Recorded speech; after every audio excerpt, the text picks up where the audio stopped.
विक्रम और बैताल बहुत पुरानी बात है। धारा नगरी में गंधर्व सेन नाम का एक राजा राज करते थे। उसके 4 रानियां थीं। उसे 6 लड़के थे जो सब के सब बड़े ही चतुर और बलवान थे। संयोग से एक दिन राजा की मृत्यु हो गई और उनकी जगह उनका बड़ा बेटा शंख गद्दी पर बैठा।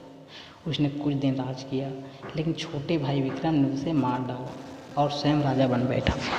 उसके राज्य दिनों दिन बढ़ता गया और वह सारे जम्बूद्वीप का राजा बन बैठा। एक दिन उसके मन में आया कि उसे घूमकर सैर करनी चाहिए और जिस देश के नाम उसने सुने हैं उन्हें देखना चाहिए। सो वह गद्दी अपने छोटे भाई भर्तहरि को सौंपकर योगी बनकर राज्य से निकल पड़ा। उस नगर में एक ब्राह्मण तपस्या करता था। एक दिन देवता ने प्रसन्न होकर उसे एक फल दिया और कहा कि इसे जो भी खाएगा वह अमर हो जाएगा। ब्राह्मण ने वह फल लाकर अपनी पत्नी को दिया और देवता की बात भी बता दी। ब्राह्मणी बोली, हम अमर होकर क्या करेंगे? हमेशा भीख मांगते रहेंगे, इससे तो मरना ही अच्छा है। तुम इस फल को ले जाकर राजा को दे आओ और बदले में कुछ धन ले आओ। यह सुनकर ब्राह्मण फल लेकर राजा भर्तहरि के पास गया और सारा हाल कह सुनाया। भर्तहरि ने फल ले लिया और ब्राह्मण को 1 लाख रुपए देकर विदा कर दिया। भर्तहरि अपनी एक रानी को बहुत चाहता था। उसने महल में जाकर वह फल उसी को दे दिया। रानी की मित्रता शहर कोतवाल से थी। उसने वह फल कोतवाल को दे दिया। कोतवाल एक वेश्या के पास जाया करता था।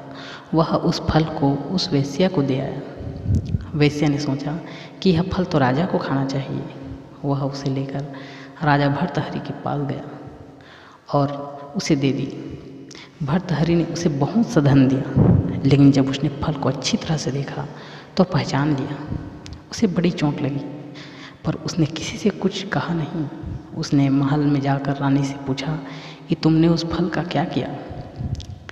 रानी ने कहा, मैंने उसे खा लिया। राजा ने वह फल निकाल कर दिखा दिया।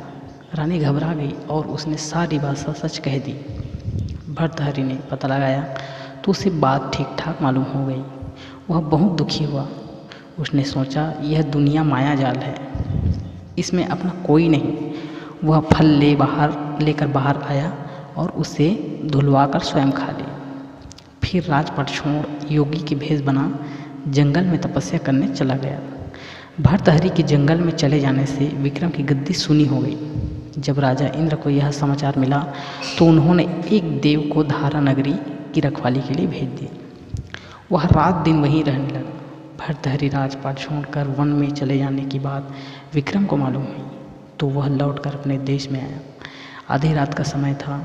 जब वह नगर में घुसने लगा तो देव ने उसे रोका। राजा ने कहा, मैं विक्रम हूँ, यह मेरा राज है, तुम रोकने वाले कौन होते हो? देव बोला, मुझे राजा इंद्र ने इस नगर की चौकसी के लिए भेजा है। तुम सच्चे राजा विक्रम हो तो आओ, पहले मुझसे लड़ो। दोनों में लड़ाई हुई। राजा ने जरा सी देर में देव को पछाड़ दिया। तब देव बोला, हे राजन, तुमने मुझे हरा दिया, मैं तुम्हें जीवन दान देता हूँ। इसके बाद देव ने कहा, राजन, एक नगर और एक नक्षत्र में तुम 3 आदमी पैदा हुए थे। तुमने राजा के घर में जन्म लिया, दूसरे ने तेली और तीसरे ने कुम्हार के। तुम यहाँ क्या राज करते थे? तेली पताल का राज करता था। कुम्हार ने योग साध कर तेली को मारकर शमशान में पिशाच बना सीरस के पेड़ से लटका दिया। अब वह तुम्हें मारने की फिराक में है, उससे सावधान रहना। इतना कहकर देव चला गया और राजा महल में आ गया। राजा को वापस आया देख सबको बड़ी खुशी हुई।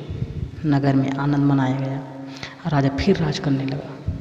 एक दिन की बात है कि शांति से नाम के एक योगी राजा के पास दरबार में आया और उसे एक फल देकर चला गया। राजा को आशंका हुई कि देव ने जिस आदमी को बताया था कहीं यह वही तो नहीं।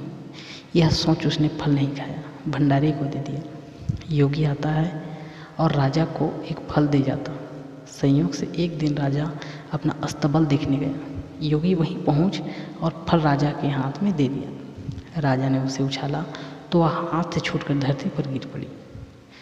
उसी समय एक बंदर ने झपट कर उसे उठा लिया और तोड़ डाला। उसमें से एक लाल निकला, जिसकी चमक से सबकी आंखें चौंधिया गई। राजा को बड़ा अचरज हुआ। उसने योगी से पूछा, आप यह लाल मुझे रोज क्यों दे जाते हैं? योगी ने जवाब दिया, महाराज, राजा गुरु ज्योतिष विद्या और बेटी, इसकी घर कभी खाली हाथ नहीं जाना चाहिए। राजा ने भंडारी को बुलाकर पीछे के सब फल मंगवाए। तोड़वाने पर सब में एक एक लाल निकला। इतने लाल देखकर राजा का बड़ा हर्ष हुआ। उसने जौहरी को बुलाकर उनका मूल्य पूछा। जौहरी बोला, महाराज, ये लाल इतने कीमती हैं कि इनका मोल करोड़ों रुपए में भी नहीं आंका जा सकता। एक एक लाल एक एक राज्य के बराबर है। यह सुनकर राजा योगी का हाथ पकड़कर गद्दी पर ले गया। बोला, योगीराज, आप सुनी हुई बुरी बातों दूसरों के सामने नहीं कही जाती। राजा उसे अकेले में ले गया। वहाँ जाकर योगी ने कहा, महाराज, बात यह है कि गोदावरी नदी के किनारे मसान में मैं एक मंत्र सिद्ध कर रहा हूँ। उसके सिद्ध हो जाने पर मेरा मनोरथ पूरा हो जाएगा। तुम एक रात मेरे पास रहोगे तो मंत्र सिद्ध हो जाएगा। एक दिन रात को हथियार बांधकर तुम अकेले मेरे पास आ जाना। राजा ने कहा, अच्छी बात है। इसके उपरांत योगी दिन और रात दिन समय बताकर अपने मठ में चला गया। वह दिन आने पर राजा अकेला वहाँ पहुँचा। योगी ने उसे अपने पास बिठा लिया। थोड़ी देर बैठकर राजा ने पूछा, महाराज, मेरे लिए क्या आज्ञा है? योगी ने कहा, राजन, यहाँ से दक्षिण दिशा में 2 कोस की दूरी पर मसान में एक सिरस के पेड़ पर एक मुर्दा लटका है। उसे मेरे पास ले आओ, तब तक मैं यहाँ पूजा करता हूँ। यह सुनकर राजा वहाँ से चल दिया। बड़ी भयंकर रात थी। चारों ओर अंधेरा फैला था। पानी बरस रहा था। भूत प्रेत शोर मचा रहे थे। सांप आ आकर पैरों में लिपटते थे। लेकिन राजा हिम्मत से आगे बढ़ता गया। जब वह मसान में पहुंचा तो देखता गया है कि शेर दहाड़ रहे हैं, हाथी चिंगाड़ रहे हैं, भूत प्रेत आदमियों को मार रहे हैं। राजा बेधड़क चलता गया और सिरस के पेड़ के पास पहुंच गया। पेड़ जड़ से फुनगी तक आग से दहक रहा था। राजा ने सोचा, हो न हो यही वह योगी है जिसकी बात देव ने बताई थी। पेड़ पर रस्सी से बांध मुर्दा लटक रहा था। राजा पेड़ पर चढ़ गया और तलवार से रस्सी काट दी। मुर्दा नीचे गिर पड़ा और दहाड़ मार मार कर रोने लगा। राजा ने नीचे आकर पूछा, तू कौन है? राजा को इतना कहना था कि वह मुर्दा खिलखिलाकर हंस पड़ा। राजा को बड़ा अचरज हुआ। तभी वह मुर्दा फिर पेड़ पर जा लटका।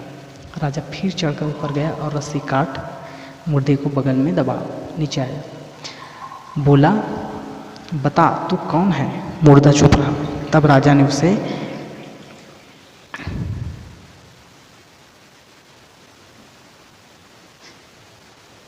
मुर्दा बोला, मैं बेताल हूँ।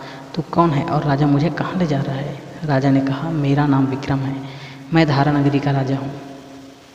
मैं तुझे योगी के पास ले जा रहा हूँ। बेताल बोला, मैं एक शर्त पर चलूँगा। अगर तू रास्ते में बोलेगा तो मैं लौट कर पेड़ पर जा लटकूँगा। राजा ने उसकी बात मान ली।